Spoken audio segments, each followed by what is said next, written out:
आपल्या नाशिक जिल्ह्यामध्ये त्र्यंबकेश्वर तालुक्यात हरिहरगड हा ऐतिहासिक किल्ला असून या ठिकाणी छत्रपती शिवरायांचे वास्तव्य झालेले होते। आज या किल्ल्याला भेट देण्यासाठी महाराष्ट्रातून हजारो नागरिक येतात, तसेच शिवप्रेमी येतात, ट्रेकिंग करण्यासाठी काही नागरिक येतात आणि या किल्ल्याच्या पायथ्याशी हर्षवाडी आणि कळमुस्ते ही आदिवासी खेडे आहेत।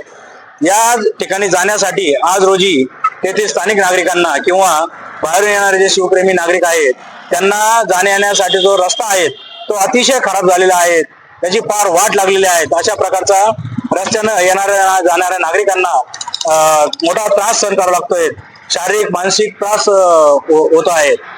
आम्ही गेल्या आठवड्यामध्ये सदर ठिकाणी भेट देण्यास गेलो असता या ठिकाणच्या रस्त्याची परिस्थिती बघितली, आम्हालाही वाईट वाटलं।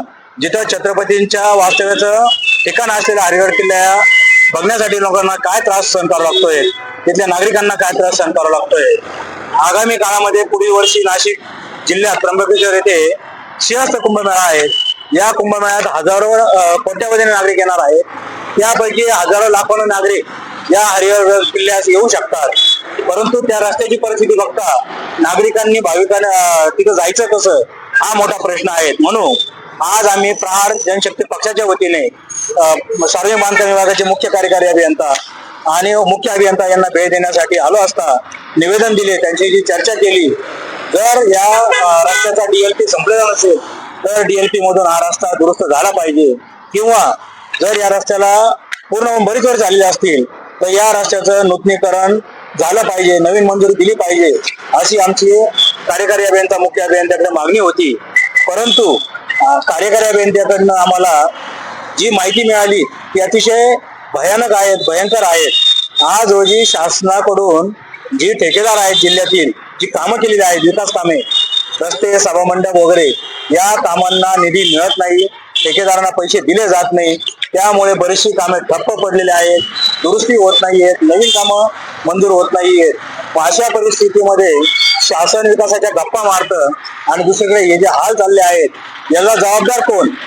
उद्या भविष्यात सार्वजनिक बांधकाम विभागाचे जे अधिकारी कर्मचारी यांचा पगार होईल की नाही अशी पण शंका आज आम्हाला नागरिक म्हणून, संघटना म्हणून, पक्ष म्हणून वाटायला लागलं। तर या स्थानिक मंत्री, स्थानिक आमदार, मुख्यमंत्री, सार्वजनिक बांधकाम मंत्री यांनी या गंभीर बाबीकडे लक्ष दिलं पाहिजे। खराब रस्ते त्वरित दुरुस्त केले पाहिजे। सिंहस्थ कुंभमेळा म्हणून तुम्ही काही रस्ते चांगले करणार आणि काही खराब ठेवणार, हे चांगलं नाही। स्थानिक नागरिक, जो आदिवासी नागरिक आहेत त्यांना होणारा त्रास दूर केला पाहिजे, येणारा जो शिवप्रेमी आहे त्याचा त्रास दूर केला पाहिजे अशी आमची मागणी आहे। जर एवढ्या 15 दिवसाच्या आत सार्वजनिक बांधकाम विभागाने सदर रस्त्याची दुरुस्ती केली नाही किंवा नवीन रस्ता मंजूर केला नाही तर आम्ही प्रहार जनशक्ती पक्षाच्या वतीने मुख्य अभियंता सार्वजनिक बांधकाम विभाग इथे आंदोलन करू, अशी तुमच्या चॅनलच्या माध्यमातून आम्ही त्यांना इशारा देत आहोत।